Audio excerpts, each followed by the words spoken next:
Alors, je vais parler moi aussi de Pierre Sange, parce que le désastre, Pierre Sange connaît.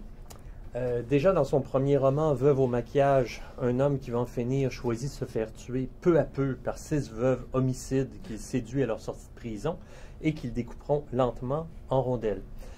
Ruine de Rome, bon, on en a entendu parler tantôt par Marie-Hélène, raconte l'histoire d'un petit fonctionnaire qui veut provoquer l'apocalypse dans sa ville en faisant pousser des fleurs, des plantes, des arbres qui subrepticement détruiront l'environnement créé par l'homme. Alors c'est une apocalypse lente, je le rappelle simplement parce que ça permet au narrateur d'utiliser cette formule oxymoronique qui est à mon avis l'une des plus extraordinaires que j'ai lues. Il veut créer, je cite, une apocalypse par moments soporifique à force d'être pondérée. C'est extraordinaire. Dans son roman Sort l'assassin, entre le spectre, le narrateur, convaincu d'avoir été Macbeth, ce qui est déjà une belle métonymie du désastre, part à la recherche de témoins pour lui permettre de confirmer sa forte intuition, etc., etc. Alors, si le désastre apparaît omniprésent, les textes, et en particulier littéraires, le sont autant. Présence donc des textes. Le narrateur de son premier roman est commis aux Écritures, ce qui est déjà un signe indubitable. Hein, il s'est commis à l'écriture. Je viens de faire allusion, on a fait allusion à propos de Ruine de Rome à la Bible. J'ai fait allusion aussi ici à Shakespeare. Un autre de ses romans, La Réfutation majeure, repose sur un manuscrit trouvé et traduit d'un homme de cour espagnol au XVIe siècle qui veut convaincre le roi que l'Amérique n'est qu'une invention créée par des marchands pour leur profit. Et ce qui est incroyable, c'est qu'on sort du roman et on le croit. Étude de silhouette est une reprise d'ébauche de texte d'incipit laissé par Kafka et que Pierre Sange complète en créant à partir de là de courtes histoires. Fragment de Lichtenberg raconte sur une période de 100 ans l'histoire d'une secte, les Lichtenbergiens, convaincus que l'ensemble des 8100 aphorismes de Lichtenberg forment en réalité un roman caché, fragmenté, qu'il cherche à reconstruire comme s'il s'agissait de pièces d'un improbable puzzle. Alors, son dernier et récent roman dont je parlerai, Achab Séquelles, séquelles entre parenthèses, réunit de manière spectaculaire ces deux principaux vecteurs de son œuvre, la littérature et le désastre. Reprenons la célébrissime formule de Marx dans le 18 Brumaire de Louis Bonaparte. Tous les grands événements et personnages historiques se répètent, pour ainsi dire, 2 fois. La première fois comme tragédie, la seconde comme farce. Ici, nous avons droit au retour de Moby Dick et surtout d'Achab dans un étrange pas de deux. Et il est vrai que la tragédie shakespearienne que représentait le roman Moby Dick, Melville l'a écrit alors qu'il est en pleine lecture et relecture de Shakespeare, verse souvent carrément dans le slapstick. Pouvons-nous pour autant parler d'une perspective critique, car l'esprit du texte de Marx se situait bien sûr dans cet esprit à l'égard de Louis Bonaparte, avec la référence claire dans le titre à Tonton.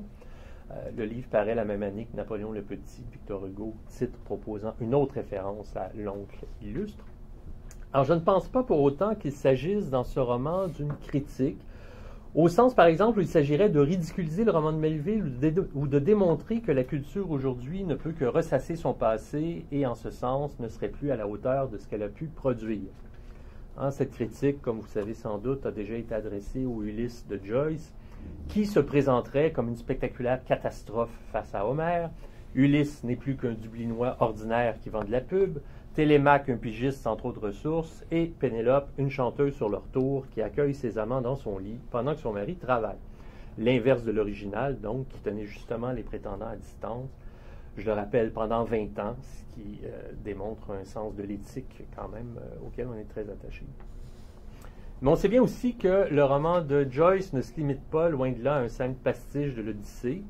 Et de manière similaire, si on peut oser la comparaison, Achab Séquelles est bien davantage qu'un pastiche, plutôt une relecture qui ouvre des possibles, comme chez Joyce, et une relecture qui ne se contente pas d'adapter le roman à l'ère moderne. Alors, je vais me pencher d'abord sur la définition du mot séquelles qui est dans le titre. Pour commencer, je m'arrêterai sur l'homonymie, ironique sans doute, et que je n'imagine pas relever du hasard, entre le mot séquelles et l'anglais sequel, qui veut dire suite. Alors évidemment, séquelles ne veut pas dire suite, mais comme le roman de Sange réfère à un ouvrage américain de fiction, donc de langue anglaise, il est difficile de ne pas lire une sorte de connivence, un clin d'œil au mot dans son acception anglo-saxonne. Séquelle est aussi une sequel, c'est-à-dire une forme de suite à Moby Dick. En français, du point de vue médical, une séquelle est une lésion qui persiste après la guérison d'une maladie ou d'une blessure. D'une certaine manière, une trace du désastre. La séquelle signale un symptôme, un handicap.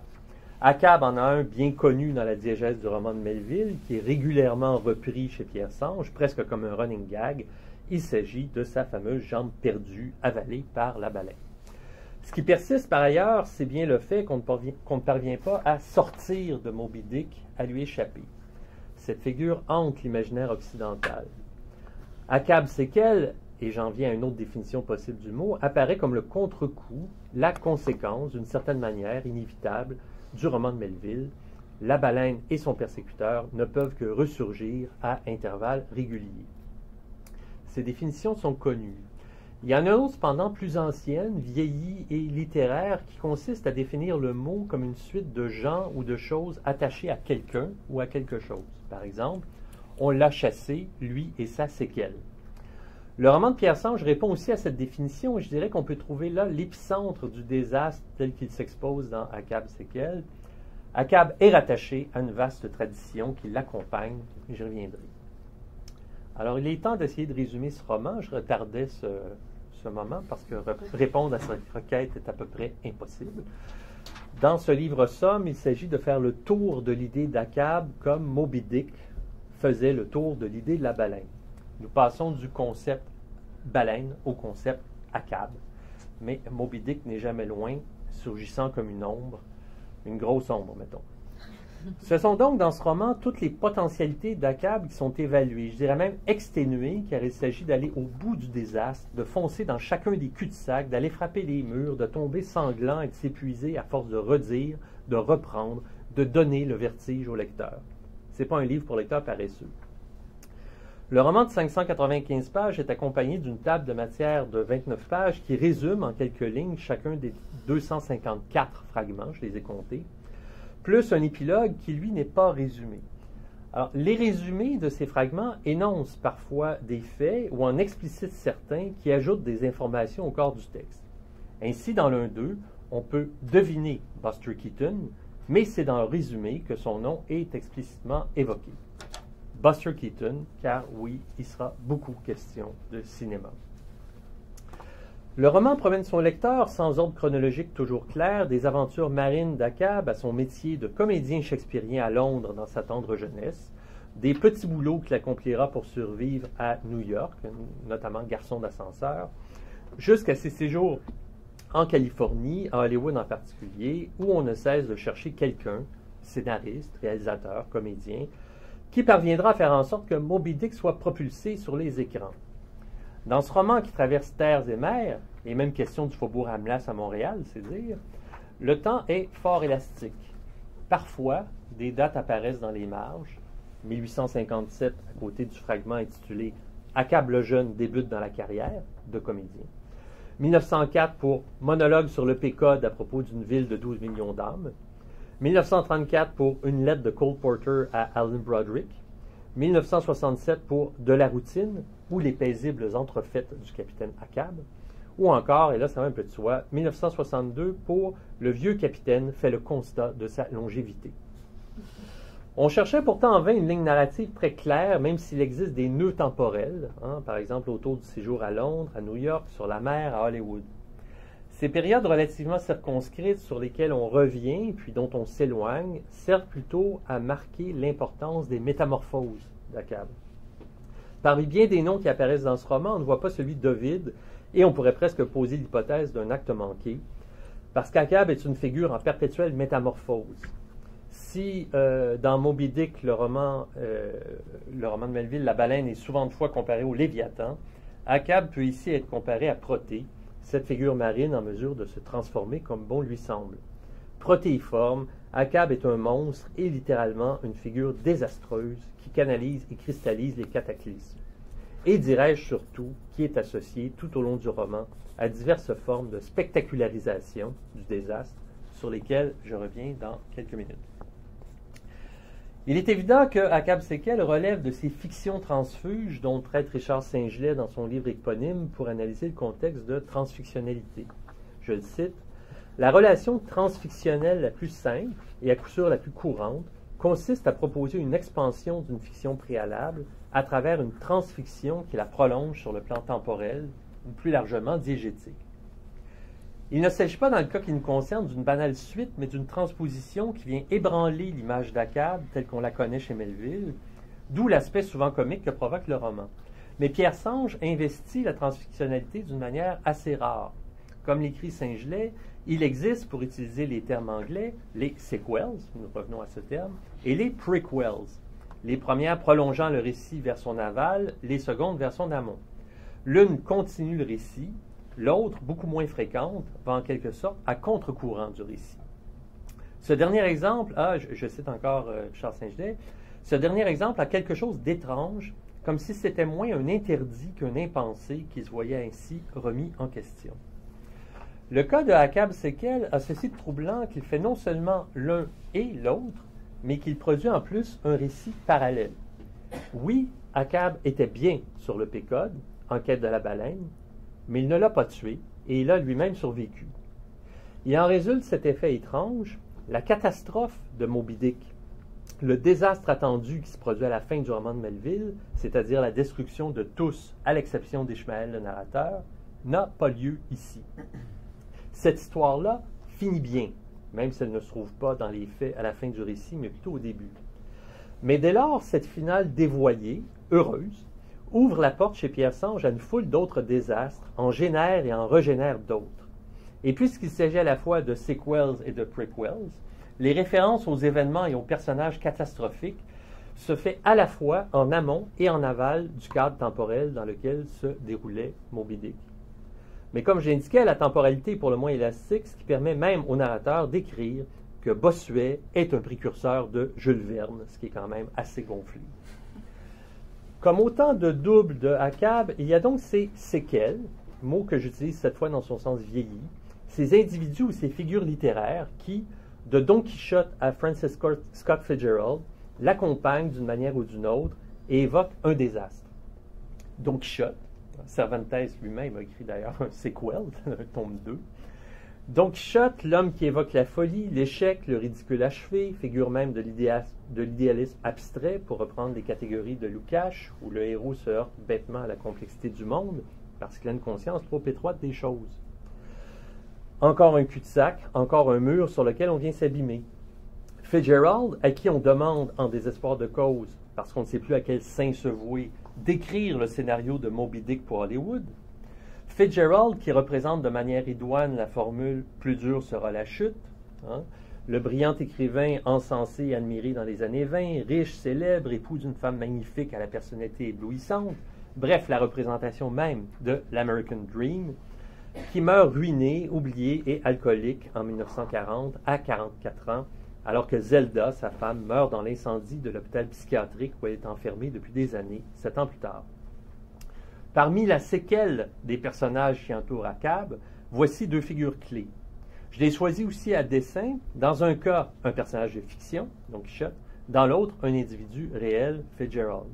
Ces frontières n'existent pas dans ce roman où la fiction se trouve tout aussi bien dans le texte que dans le hors-texte.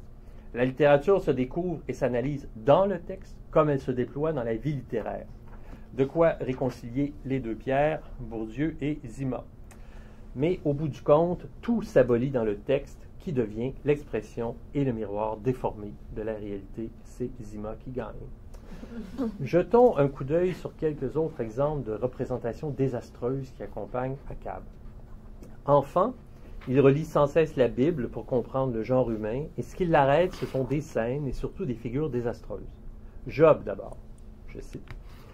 Les malheurs, l'injustice, les deuils, les lamentations. Dieu cinglant dans ses répliques, Dieu clouant le bec des hommes, Dieu se faisant irrétorquable, et en face de lui, Job le malingre, malingrement vindicatif, Job qui ébauche un vermisseau de reproches, mais qui se désagrège en reprochant, et dévoile comme on se dénude sa défaite intellectuelle chaque fois qu'il prononce la première syllabe d'une accusation. Là, le jeune Akab en est certain, se trouve une clé de la manière de vivre parmi les hommes, pas trop profondément enfoui sous le fumier. Bref, ça va mal. Puis il y a Noé, l'homme du déluge, ça va encore mal, Noé le charpentier mal aimé. Le bateau de Noé, alourdi encore par son absurde forme carrée incompatible avec l'art de naviguer, et malmené par l'incompétence de Noé qui n'a jamais été Ulysse. Décidément, les héros sont fatigués et font gaffe sur gaffe. En grandissant, abandonnant la Bible, Achab part pour Londres pour devenir comédien, mais surtout pour jouer Shakespeare. Shakespeare présenté comme un ancien boucher, une filiation naturelle quand on connaît les carnages qui émaillent ses pièces. Achab veut toutes les jouer. N'importe quel rôle de n'importe quelle pièce, elles lui plaisent toutes, pourvu qu'il y ait au moins un mort. Et cette mort, Achab en soit témoin. Et il tient à interpréter ces morts qui, par anticipation, remplaceront celles qu'il ne connaîtra finalement pas par la gueule de la baleine. Je sais encore. Finir humble, écarbouillé, réduit à rien comme Richard III, finir comme Hamlet, plus raplati encore, misérable et ridicule, choisissant le ridicule pour remède à toutes ses impossibilités. Il se le promet, l'ensemble de ses agonies interprétées par Achab le jeune sur une scène seront des morts infligées à lui-même théâtralement. Théâtralement. Achab se pose en figure spectaculaire, faisant de sa propre histoire et de ce qui le lie à la baleine qu'il adore haïr, la mise en scène d'une catastrophe. C'est en passant par Hollywood que cette spectacularisation se fera de la manière la plus dense et la plus intense. Moby Dick, la baleine, le roman, a ce qu'il faut pour représenter un immense succès à l'écran. L'échec sera d'autant plus cuisant, le désastre d'autant plus notoire. À Hollywood, la volonté de reproduire cette tragédie conduit en soi au désastre. Par moments, on ne peut que songer à Aguirre la colère des dieux d'Herzog, même s'il n'y a pas de tournage et qu'on ne sort pas des bureaux d'Hollywood. On pense à Aguirre à la fois pour le désastre spectaculaire évoqué dans le scénario lui-même, mais aussi pour le désastre du tournage. Dans une scène d'anthologie au cours d'un documentaire sur Werner Herzog intitulé « Ennemis intimes » que je vous suggère de voir dès que vous pouvez, on voit et entend le cinéaste dire qu'il n'a rien contre Klaus Kinski, mais que plusieurs fois dans sa vie, il aurait eu énormément de plaisir à le tuer de ses propres mains. Hollywood donc. Mais attention, Hollywood après Broadway, un autre désastre à la mesure de la taille de la bête. Tous sont enthousiastes et on se dit que les aventures de la chasse à la baleine vont faire pâlir le succès de Porky and Bess, qui aura l'air d'un travail d'amateur. Encore faut-il faire entrer sur scène l'immense poisson. Pour Achab, c'est une ineptie, surtout quand on sait, je cite, qu'un rorqual commun, par exemple, doit avoir sa ration chaque jour de 2 millions de crevettes roses. Où les trouver? Chez qui se fournir? Chez Schwartz? Bien sûr, rapidement, personne ne pense à faire monter sur scène une vraie baleine, mais une armature et une toile blanche qui nécessiterait 12 machinistes pour la mettre en branle. Tout cela est quand même bien compliqué, et plus la production s'annonce spectaculaire, plus on s'empresse, à chaque fois, de vouloir la réduire, comme la fois où, je cite, on renonce à mettre en scène les batailles navales, surtout pour des questions de sécurité, et où quelqu'un a l'idée de remplacer la baleine par un poisson dans un bocal, un poisson exotique. Alors, cap sur Hollywood, ça ne peut être pire, mais alas, alas, pour Yorick, restons shakespeariens, il est toujours possible d'empirer les choses. À Hollywood, encore plus qu'à Broadway, les échecs vont être à la hauteur des espoirs. Hollywood va tuer cette adaptation dans l'œuf. Plusieurs s'essaieront pourtant et non des moindres. J'ai mentionné Fitzgerald, ajoutons Cecil B. DeMille, P.G. Wodehouse. À la 9e mouture, on propose un scénario où Achab serait une sorte de nouveau Scarface. Comme scénariste, on pense même à Mae West, celle de qui on a dit, je cite, « Elle remplit à elle seule le corsage d'Hollywood ». Pour jouer Achab, on pense à Spencer Tracy, à Buster Keaton, pourquoi pas, à James Cagney, puis plus tard à Orson Welles comme scénariste, réalisateur, pour jouer Achab, puis on lui propose même le rôle de Moby Dick. Mais bon, on le sait, Orson Welles à Hollywood et le désastre, c'est kiff-kiff.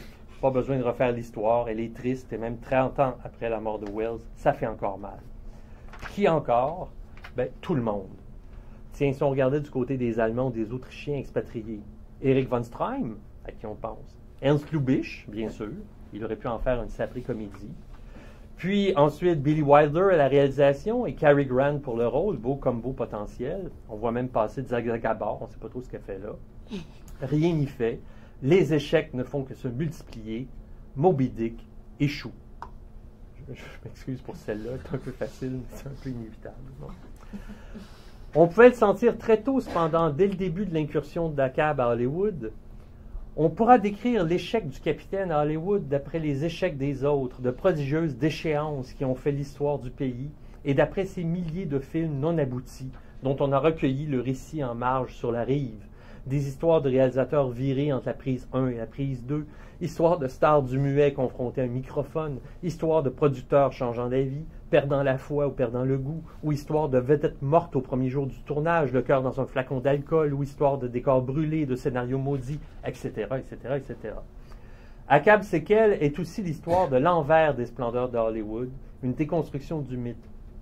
Moby Dick, je le rappelle, a souvent été baptisé premier Great American Novel, mais n'est-il pas lui-même un roman qui, dès 1851, déconstruit le mythe de la grandeur du pays au moment de la colonisation sauvage de l'Ouest et du massacre des Amérindiens, et dont Hollywood fera souvent la propagande à travers ses représentations d'Indiens débiles.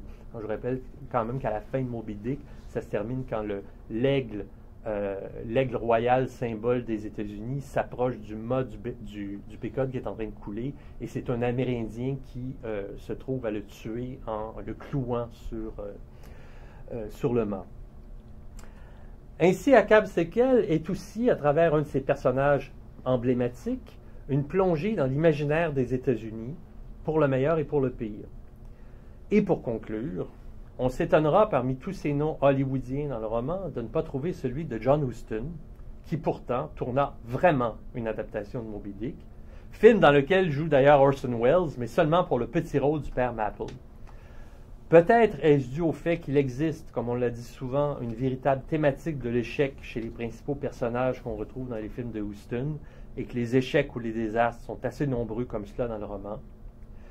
À moins que ce soit, autre désastre, le fait que Gregory Peck joue le rôle d'Acab dans le film, un des pires miscastings de l'histoire du cinéma. Franchement, j'aurais davantage voté pour Buster Keaton. Merci.